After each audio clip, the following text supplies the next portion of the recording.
savoir et comprendre les plus récentes nouvelles qui nous touchent. Tout savoir en 24 minutes.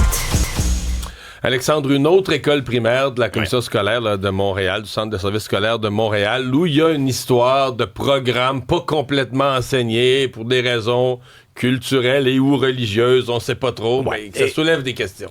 Dans le cas de l'école Bedford, qui est un peu le point de départ là, de tout ça dans les dernières semaines, il y avait ce groupe de 11 enseignants qui faisaient la loi, qui instaurait un climat de terreur. Il y a eu déclenchement. Mais les enseignants ont caché. Quand tu regardes le dossier à fond, il y avait le conseil d'établissement aussi. Mm-hmm. Donc, ce qui nous dit que les enseignants n'étaient pas seuls. Là. Ce qu'ils ont implanté dans l'école au niveau religieux relevait d'un certain consensus auprès d'une partie des parents là, qui étaient d'accord qu'on n'enseigne pas le programme puis qu'on n'enseigne pas la sexualité. Mais on a parlé beaucoup, on a mis toute la loupe sur les enseignants, mais si tu lis tout le dossier... T'as pas eu un conseil d'établissement qui est arrivé aux assemblées en disant c'est écœurant ce qui se passe avec les profs. Probablement qu'il aurait pu faire revirer la situation. Mais là, dans ce cas-ci, on parle vraiment de conseil d'établissement. Oui, et c'est à l'école Saint-Pascal Baylon à Montréal où, selon cette enquête très exhaustive du Devoir publiée par Zachary Goudreau, on apprend qu'il y a des membres du conseil d'établissement de cette école primaire-là qui ont carrément mis en péril le fonctionnement de l'école. Pas pendant quelques semaines, quelques mois, ça s'échelonnerait sur des années. Qu'est-ce qu'ils ont fait? Ils se seraient opposés à la tenue de cours d'éducation à la sexualité. À l'intérieur de cette école-là, le centre de services scolaires a levé un drapeau rouge. Et là, de ce qu'on peut lire dans cette enquête du Devoir, c'est qu'en 2018, on remonte à 2018, il y avait une directive du ministère qui rendait obligatoire la tenue annuellement de 5 heures de cours d'éducation à la sexualité au primaire, puis 15 heures au secondaire. C'est le cas dans tous les établissements, dans toutes les écoles du Québec. Et là, qui est déjà minimal, à mon avis à moi. C'est minimal. C'est la grosse base. Là. Et là, à plusieurs reprises, il y a des parents, des membres du conseil d'établissement qui auraient essayé de bloquer ça, de bloquer l'instauration de ces programmes, de ces cours. Résultat, on a carrément mis de côté l'éducation à la sexualité à l'intérieur de cette école-là dans les dernières années, sauf des petits contenus, là, ici et là, présentés non pas par les enseignants, mais bien par le CLSC. Alors, on confirme aussi par le fait même, tu sais, quand on vous disait, puis mon préambule était sur l'école Bedford, mais depuis, il y a des mesures qui ont été instaurées, des accompagnateurs qui ont été mandatés par le ministère de l'Éducation. Il y a eu des enquêtes, il y a eu des suspensions de brevets, puis on savait qu'il y avait d'autres écoles aussi qui étaient sur le radar là, de Québec. Au moins 3 autres qui étaient enquêtés, peut-être 4 autres. Ouais. Mais... je dois avouer, ce matin, il y aura de la recherche puis probablement des experts. Ça soulève, pour une première fois, puis je plaide mon incompétence, les pouvoirs précis, là, pointus d'un conseil d'établissement. Tu sais, si tu m'avais demandé hier soir, c'est quoi le pouvoir d'un conseil d'établissement, je le sais globalement. Tu sais, c'est les grandes orientations de l'école. On veut-tu faire plus de sorties scolaires? On veut-tu amener les jeunes au musée, au théâtre? Qu'est-ce qu'on veut dans l'année comme activité? Mais bloquer un programme. C'est des directives. Mais là, quand tu viens à dire aller jouer dans le programme scolaire, je veux dire, je pense pas qu'un conseil d'établissement pourrait dire, ici, nous autres, on va faire double de français, mais pas de maths. Non, mais, là, où la ligne, où passe la ligne des pouvoirs précis, pointus d'un conseil d'établissement, puis la ligne où tu te dis, non, mais là, vous avez pas... Je comprends, c'est bien le fun, mais vous n'avez pas ce pouvoir-là. Vous pouvez pas décider de ça, là. Puis selon ce qu'on peut lire, Mario, dans cette enquête-là du Devoir, on parle de milieux très, très multiethniques. On avait de la difficulté d'avoir sur le conseil d'établissement des parents même qui parlaient français. Et dans les arguments qu'on mettait de l'avant pour le refus de ces notions-là, de ces cours-là, c'était notamment le président de l'époque, là, à l'époque, au niveau du conseil d'établissement, qui disait, le seul expert en éducation à la sexualité, c'est le sexologue. C'est pas l'enseignant. Bon. Fait qu'on avait c'était très arrêté, là. C'était très rigide. Il n'y aura pas de cours d'histoire, donc? Il n'y a pas d'historien? Il n'y a pas d'historien, ouais, c'est ça. Mais on est là-dedans. Ça ramène évidemment à ce qu'on entend, la question de Paul Saint-Pierre Plamondon, de la mixité. À partir du moment où dans un quartier, dans une communauté, dans une école, t'as plus de mixité, t'as des gens d'une seule communauté ou de quelques-uns. Ça devient, c'est la tentation, ça devient de dire, est-ce qu'on se saisit de l'école pour en faire, mettons, quelque chose qui reflèterait ce qu'on voudrait dans son pays d'origine ou dans un autre pays, mais qui ne reflète plus les consensus sociaux là, du Québec. Donc, ça risque d'être complexe parce que qu'est-ce qu'ils vont faire avec ça? Tu sais, je veux dire, on a agi dans le cas des enseignants, suspension, parce que là, ce sont des employés, mais là, tu peux-tu blâmer des parents dans un conseil d'établissement de dire la façon dont vous avez voté au conseil d'établissement, c'est mal? À la limite, tu pourrais dire vous n'avez pas ces pouvoirs-là, mais ça, à mon avis, c'est beaucoup plus... L'air de rien, c'est encore plus complexe que l'école Bedford. Annonce hier du gouvernement du Québec en matière d'immigration. Là, ça a été confirmé et expliqué par le ministre Roberge. Ouais, revenons un peu sur ce qui a été annoncé, puis ensuite, on ira aux réactions. D'abord, ce moratoire de 8 mois sur le programme des travailleurs qualifiés et sur le programme de l'expérience québécoise pour diplômés. Puis ensuite, après ça, on va réévaluer un petit peu les seuils là, qui vont passer de 64 000 à 67 000 2025.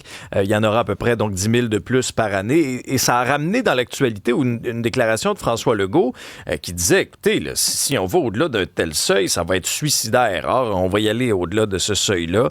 Il y a eu toutes sortes de réactions, Mario, entre autres, là, on a entendu le Conseil du patronat, les oppositions, et ça a rebondi jusqu'à Ottawa, où Marc Miller, le ministre fédéral de l'immigration, je te dirais que ça va pas apaiser les relations entre Ottawa et Québec sur le dossier de l'immigration. Mais d'abord, il a déploré la décision du gouvernement du Québec, a qualifié le plan d'incomplet, pense aussi que Québec prend pas sa part de responsabilité pour cibler les personnes qui arrivent sur une base temporaire. Je te le fais entendre.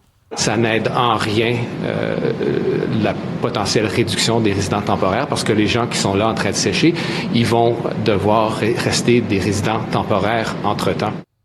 Ouais, mais là, je comprends, parce que là, on va prendre moins de temporaires pour les rendre permanents, parce que c'est tout l'imbroglio, c'est qu'une grande partie de ceux que nous, on nomme temporaires, puis dans leur statut officiel, ils sont temporaires, mais dans leur tête, ils veulent juste devenir permanents. Et c'est ça la grande, à mon avis, la grande confusion présentement. Sauf que, revenons à la campagne électorale. Il y a 2 ans et quelque chose. La CAQ avait dit, nous, là, on peut pas dépasser 50 000. Ouais. Puis là, ce qu'on voit, c'est t'as l'impression, vu de l'extérieur, que la CAQ a les 2 pieds sur le frein, là, mais malgré tout, là, cette année, ça va être 60, l'année prochaine, ça va être 67 000. Ouais. On est plus proche. Alors, les seuils que proposait le Parti libéral, Québec solidaire, je rappelle à vos mémoires la dernière élection, là, le PQ disait on réduit à 35, la CAQ disait on maintient à 50, puis t'as 2 partis qui disaient on augmente à 75 000 par année. Mais 75 000 par année, la CAQ disait ça se peut pas, ça n'a pas de bon sens, c'est bien trop. Mais là, on va être à 67 000. Bon, là, ils disent pour l'année d'après, là, on va mettre les mesures pour réduire. Donc, malgré un discours, faut réduire l'immigration, c'est comme si la CAQ, un peu comme si la CAQ avait 2 pieds sur le frein, mais on arrivait à 200 km/h sur la glace, puis on n'est pas capable de redescendre à 100, là. Non, mais tu comprends, on est vraiment, il y a une perte de contrôle, oui, à Ottawa surtout, puis ça qui a influencé le Québec, mais il y a eu une perte de contrôle à Québec aussi du nombre de nouveaux arrivants. Il y a eu un vol remarqué à Berthierville. Mais c'est en une du journal aussi.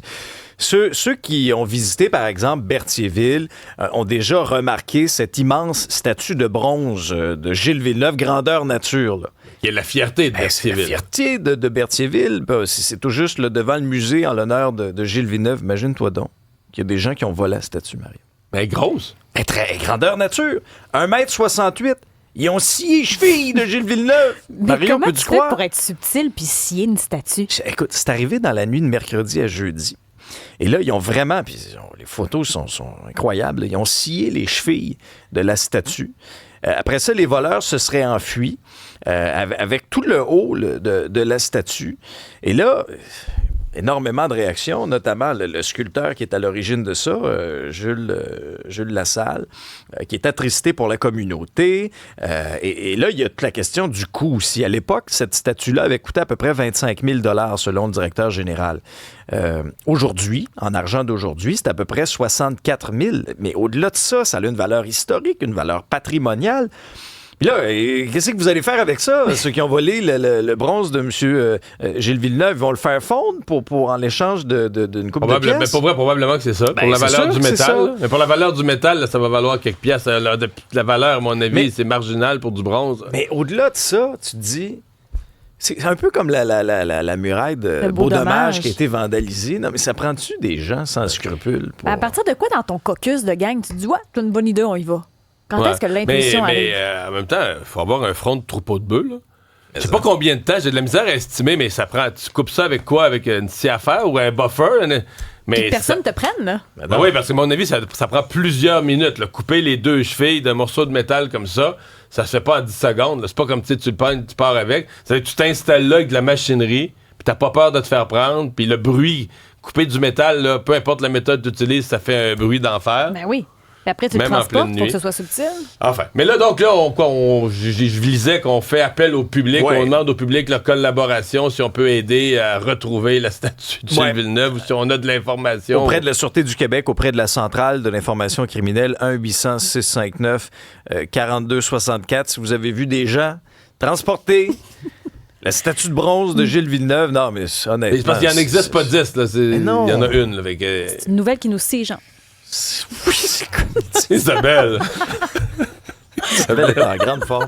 Isabelle a mangé trop de bonbons dans le Oui, week-end. c'est ça.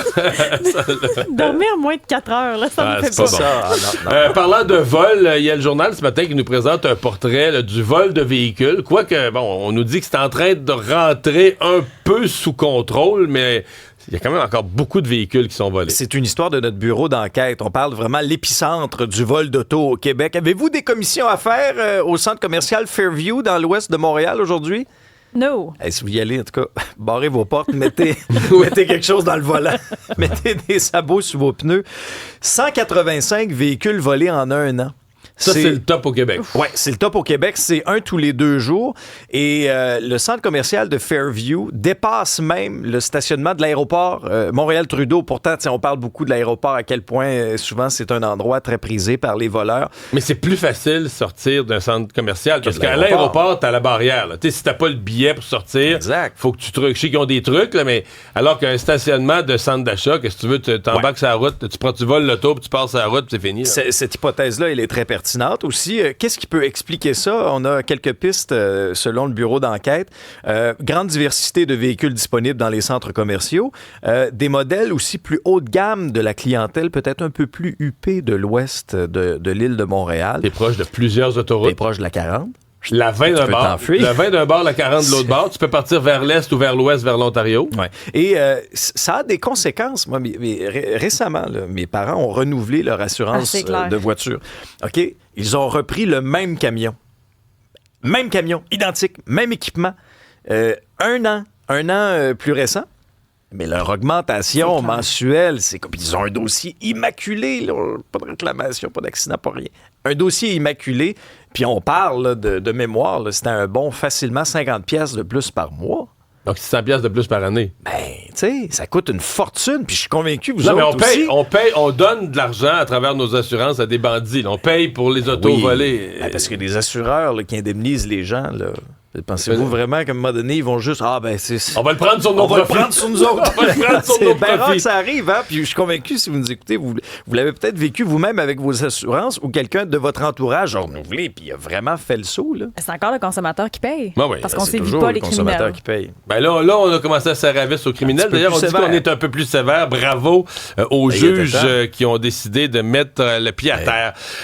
La prochaine nouvelle est dure. Là. Les gens qui sont fragiles...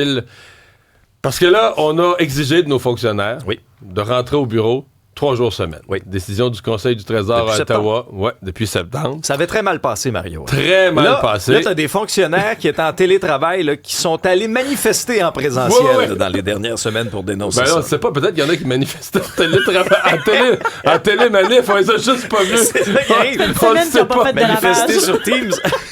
On le sait juste pas. Mais là...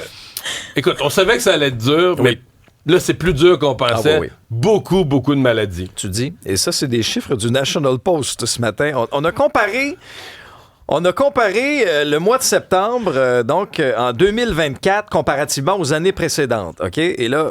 septembre pour septembre. Septembre pour septembre. Nombre de journées de maladie. Je sais pas s'il y a eu vraiment une épidémie de COVID ou de grippe. Entre le 1er et le 30 septembre cette année, 2181 journées de maladie auprès de notre belle fonction publique fédérale. 2023, 1700. 2022, on va remonter un peu, on a des chiffres. Là. 2022, 1477. Donc, c'est une augmentation entre 33 et 50-60 2021, 1075. Et plus on est en télétravail, moins on est malade. Ben oui, en 2000, pandémie, 827. Là, c'est une augmentation de 200 Mais coudonc, qu'est-ce qui s'est passé en septembre? Y a-tu un gros rassemblement? Y a-tu... Une maladie d'amour, ça, je pense. Tu penses? L'amour du foyer. Fait que là, le retour au bureau a créé des journées de maladie Mario, par milliers. Non, mais je peux pas croire que c'est dû à ça. Je peux pas On croire. va parler plus tard dans l'émission avec la Fédération canadienne des contribuables. Peut-être qu'eux ont des explications à cette situation, mais tu sais que c'est la Fédération des contribuables aussi, je pense que oui, mais c'est pas à Ottawa, par exemple, c'était à Québec. On avait fait un exercice fort intéressant. Ah oui? On avait... Ah non, c'est l'Institut économique de Montréal, je pense. Ouais, c'est qu'on avait pris les 5 jours de la semaine. Lundi, mardi, mercredi, jeudi, vendredi. On a pris les journées de maladie. Ah. Normalement, mais tu sais, ça devrait être... Les probabilités d'être malade sont égales chacun des jours. Ça devrait être réparti 20%. Je peux pas croire que ça va être le lundi vendredi. puis le vendredi. 44% les vendredis. Hein? Oui, mais c'est contagieux le vendredi, là. Je pense qu'on est plus malade le vendredi. Ah oui, c'est une malédiction sur le vendredi. Hein. En tout cas. Mais c'est un hasard. Vraiment, vraiment. Sûrement. Pas pour un long week-end. Le monde n'est pas de même. Ben Mario, non. ça se peut pas. Surtout pas dans la fonction publique. Non. Mais là, cette nouvelle-là, j'avoue qu'elle me laisse perplexe à Ottawa. On pourrait interpréter ça comme quoi le Conseil du Trésor a commis une erreur en ramenant les gens au travail 3 jours semaine. Pas 5, là. 3. Toi, combien de jours au bureau, Mario, par semaine? Moi, je viens 5 jours, mais c'est parce que je suis fou, là. Ouais. Mais ces Je suis gens-là... le temps malade aussi, là. Ben oui, toi, t'as le temps la malade. santé fragile. Tout le temps malade, oui. Si on les mettait travailleurs autonomes 1 an, peut-être qu'on se verrait. Je sais pas. Non, mais je dis ça de même. Oh, là. vous avez des mauvaises idées. Bon, les élections américaines approchent. Ben oui, on est 4 dans le dernier jours. roi, là. On est à 4 jours et aujourd'hui, les deux feront campagne dans le Wisconsin. On vous parle beaucoup de certains États comme la Pennsylvanie, mais le Wisconsin aussi, il y a un enjeu qui est extrêmement important. Un État très imprévisible. En 2016, en faveur de Trump. 2020... Faveur de Biden. Faveur de Biden. 2024, ce sera quoi?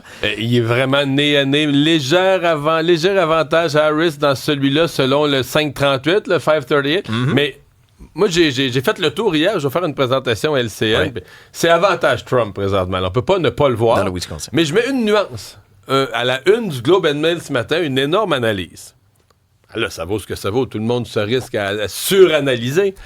Mais une énorme analyse sur le fait que les sondeurs ont sous-estimé Trump en 2016, ont sous-estimé Trump en 2020. Puis tu sais, au golf, mettons que tu potes, là, tu défonces 2 fois de suite que ta balle, elle traverse le trou, elle s'en va beaucoup trop loin. Souvent, le trou d'après, tu vas pas assez loin. T'as peur de frapper, puis là, tu te retiens, puis tu fais pas à moitié de la distance. Alors, est-ce qu'il pourrait arriver ça aux sondeurs? C'est un peu la question que le Globe and Mail regarde leur méthode. On a tellement voulu dire, hey, on se fera pas prendre une 3e fois à sous-estimer Trump. Fait qu'on va le gonfler un petit peu. Ils ont pris des méthodes pour essayer de compenser, de ne pas le sous-estimer. Alors, se pourrait-il qu'en faisant ça, il est passé tout droit, il ait surestimé Trump? Là, demandez-moi pas de répondre à ça. On va le savoir juste mardi soir. Des réactions sur la statue volée sur notre messagerie texte. Est-ce qu'il y a des gens qui l'ont trouvé, non? Oui, au fait, c'est Michel qui dit, pour votre info, là, le laiton vaut 2,68 $ la livre chez Métaux Dépôt à Montréal. Il faut être épais pour voler une statue. Donc, ce qui veut dire, c'est que ça vaut pas grand-chose, un peu comme ce qu'on disait d'avoir volé, d'avoir scié cette statue. Il a volé une statue qui coûterait 64 000 $ à refaire, mais qui en métal va peut-être valoir quelques dizaines de dollars là, à peine. Là. Ouais, c'est ça. Merci pour le texto. L'Union des artistes. Hier matin, on a parlé à la présidente de l'Union des artistes. Elle était très pessimiste sur les négociations. La journée d'hier a été fructueuse. Louis n'a porté chance, j'ai l'impression, parce qu'on est arrivé à une entente de principe entre l'Union des artistes et les producteurs, là, l'Association québécoise de la production médiatique. Donc, la convention collective qui est échue depuis février dernier, de février même 2023. Alors là, présentement, cette entente-là va être présentée aux membres. Il y aura vote. Donc, on n'a pas de détails encore, mais semblerait que ça met fin aux moyens de pression parce qu'il hier aussi, il y a eu d'autres productions. Là, après Les Armes, on a eu également d'autres productions. Les Armes, il y en a eu une couple d'autres là, qui ont été hier, il y a eu Dumas. Il y en a eu d'autres également. Bon, Alerte, on l'avait mentionné aussi. Mea Culpa, Gâté pourri, ce sont des nouvelles séries qui devraient paraître en 2025. Il y a eu une journée de débrayage, mais là, il semblerait que les moyens de pression, c'est terminé pour l'instant sur les plateaux. Donc, parce que l'étape d'après, c'était plutôt que de faire arrêter une journée des plateaux, c'était faire comme à Hollywood. Là, on paralyse, on arrête tout. Là, on arrête de produire. Et là, t'aurais pu avoir un impact sur la diffusion. C'est que les séries sont pas prêtes aux semaines de diffusion prévues. Carrément que faut mettre des vieux films à TVA par Radio-Canada. Ben, c'est ça, pareil. Puis, tu sais, à Hollywood, ça a été long avant qu'ils s'entendent. Puis, on laissait présager que s'il n'y avait pas entente, ça se pouvait. Ça s'en allait vers ça. Le Québec, il faut dire qu'on n'est pas solide comme à Hollywood. Là, je trouve que l'impact aurait été dévastatrice. Donc, tant mieux s'ils peuvent s'entendre. C'est une belle nouvelle. Et finalement, le Canadien amorçait une séquence de son calendrier plus difficile. Là. Ouais. Ça n'a pas bien parti. Ça a très mal parti. C'était une soirée, encore une fois, digne d'une marche funèbre, ce qu'on entend.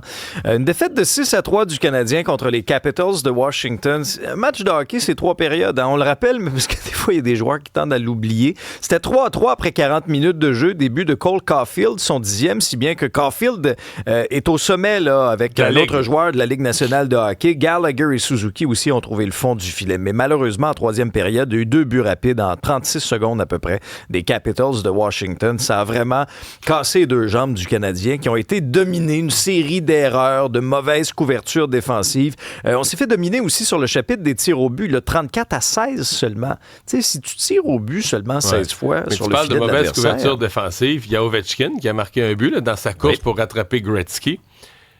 C'est presque humoristique. Parce que la passe était mauvaise. Il a raté la réception de passe. Il s'est repris, il s'est placé. Fait que dans ce que je viens de te dire, normalement, tu te dirais, ouais, ça donne du temps en masse aux défenseurs pour arriver.